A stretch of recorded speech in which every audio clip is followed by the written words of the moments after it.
कृष्ण, राधे राधे दोस्तों, कैसे हैं आप सब। अब देखिए अधिक मास समाप्त हो चुका है।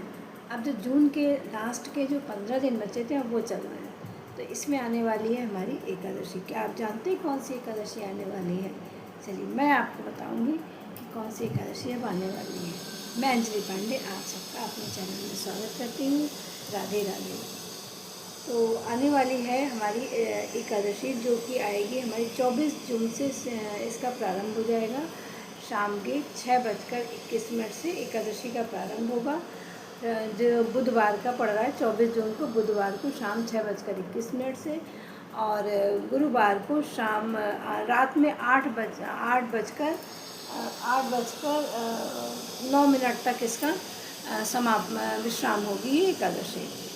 तो इसका व्रत रखना होगा 25 जून को गुरुवार को। एक तो देखिए एकादशी, ऊपर से गुरुवार, कितना अच्छा संयोग होता है, क्योंकि विष्णु भगवान को दोनों ही चीज़ें बहुत प्रिय हैं।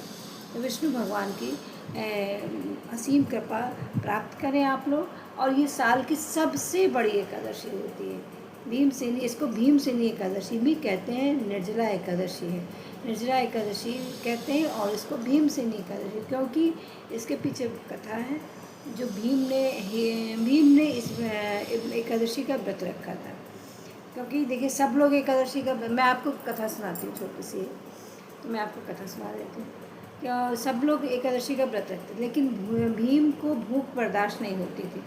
तो उनसे सब लोग कहते थे व्रत रखना, लेकिन वो कहते थे मुझसे क्षुधा बर्दाश्त नहीं होती है, मतलब भूख बर्दाश्त नहीं होती, तो मैं व्रत नहीं रख पाऊँगा। तो उन्होंने श्री हरि से पूछा कि सब लोग तो एकादशी का व्रत रखते हैं, तो मेरे लिए कोई ऐसा व्रत बताओ जो मैं एक बार रखूँ और उसका मुझे सभी पूरा फल प्राप्त हो। तब भगवान ने कहा उनसे कि ठीक है, आप ऐसा है जो ज्येष्ठ मास में आने वाली एकादशी होती है, निर्जला एकादशी, तो आप कोई एकादशी का व्रत न रखें, सिर्फ उसका व्रत रख लें, तो आपको पूरी 24 एकादशियों का व्रत का फल प्राप्त हो। देखिए वैसे 24 एकादशी होती है, जब अधिक मास होता है तो हमारी 26 एकादशी पड़ती है, क्योंकि एक महीना बढ़ा हुआ होता है तो उसमें 2 एकादशियाँ बढ़ जाती हैं। तो इस साल 2026 में हमारी पड़ेंगी 26 एकादशी। जो 2 एक्स्ट्रा वाली थी वो हम लोग रह चुके हैं अभी हैं अधिक मास में। तो अभी आई है निर्जला एकादशी। तो जब भीम ने फिर इस व्रत को रखा तो तभी से फिर इस एकादशी का नाम हो गया भीमसेनी एकादशी भी इसको कहते हैं। तो साल की सबसे बड़ी एकादशी होती है। तो इसका देखिए निर्जला रहा जाता है। वैसे तो हम लोग फलाहार ले लेते हैं, जो भी है अपना खाते पीते, जो भी है व्रत में जो भी अपना खाते हैं। कोई नमक सिंधा नमक खाता है, कोई नहीं खाता है। ये अपनी अपनी शारीरिक क्षमता के अनुसार व्रत रखा जाता है ना। तो लेकिन इसमें तो देखिए वैसे तो ये निर्जला ही है कि इसको बिना जल के ही आपको रखना चाहिए।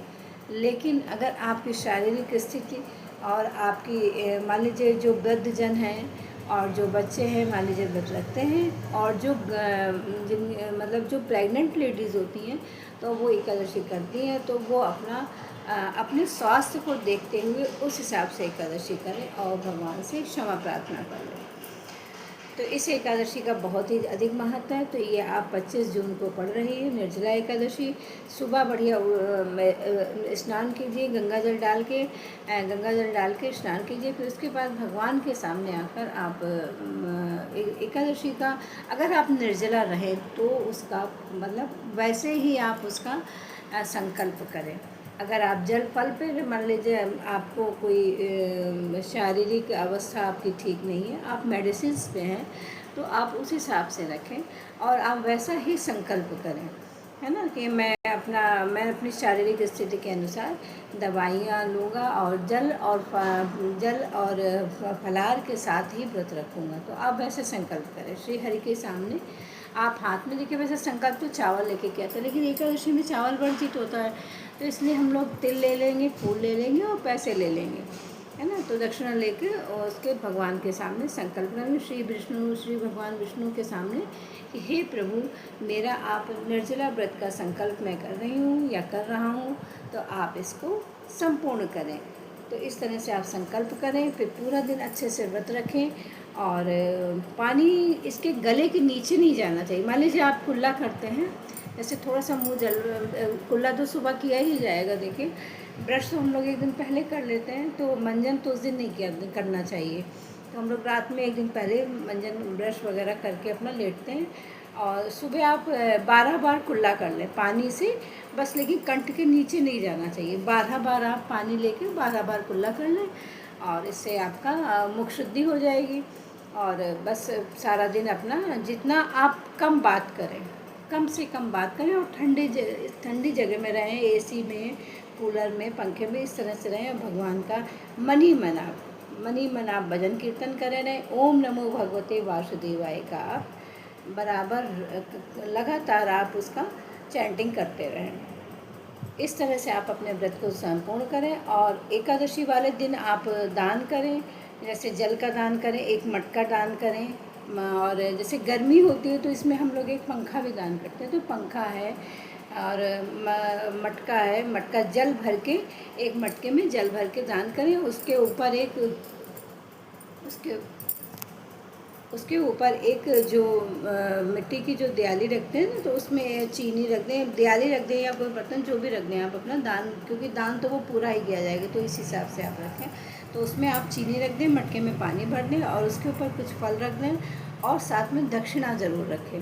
तो ये आप किसी भी सुपात्र को दान सकते हैं। देखिए, दान हमेशा किसी सुपात्र को ही करना चाहिए कि उसका वो प्रयोग कर सके अच्छे से। इसलिए हमें दान बहुत सोच समझ के करना चाहिए। ये नहीं कि आपने ऐसे दान कर दिया और कोई ले जाकर उसको फेंक दे जाके, तो वो नहीं है ना। दान हमेशा सुपात्र को करना चाहिए, या किसी बहुत ही ज़रूरतमंद को करना चाहिए। बहुत ज़रूरतमंद होते हैं जो इन चीज़ों को नहीं ले सकते हैं, तो आप उनको दान कर सकते हैं। नहीं, मंदिर में जाके आप पंडित जी को दान कर दें, आप वहाँ पे जाके रख दें, है ना, तो ऐसे आपका दान हो जाएगा। उस दिन दान करें, और फिर अगले दिन जब आप पारण करने से पहले भी दान अवश्य करें। और एक थाली भोजन का दान अवश्य करें।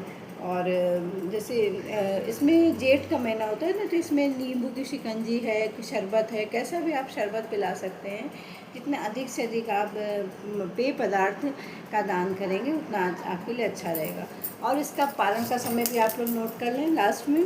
पारण समय 26 जून शुक्रवार को होगा, सुबह 5:25 से 10:04 तक का समय है। तो इसी शुभ समय में आप व्रत का पारण करें, तभी आपको व्रत का पूरा फल मिलेगा। श्री हरि सबकी मनोकामना पूर्ण करें। आज आप लोग अच्छे से व्रत रखें और भजन के। हाँ, एक अपना व्रत का एक उसका अखंड दीपक जरूर जलाइएगा। जैसे मान लीजिए दिन भर नहीं जलाते हैं, तो शाम को जब आप सोने से पहले, क्योंकि देखिए पूरी रात तो जगना थोड़ा शारीरिक वो हो जाता है थोड़ा सा, क्योंकि बिना जल फल के रहते हैं व्रत में। तो आप एक अखंड दीपक हमेशा, मैंने जितने भी वीडियो बनाए हैं तो सब में बताया कि एक अखंड दीपक अवश्य जलाएं। देसी घी का चाहे जलाएं, चाहे आप तिल के तेल का जलाएं। एक अखंड दीपक पूरी रात हमारे व्रत का वो साक्षी रहेगा। और वैसे तो इसमें भजन कीर्तन करने का वो होता है, लेकिन इतना कोई नहीं आपका कर पाता है, तो अपना एक दीपक हमारा वो साक्षी रहता है व्रत का। तो आप लोग इस तरह से अपने व्रत को संपूर्ण करें और श्री हरि की कृपा प्राप्त करें।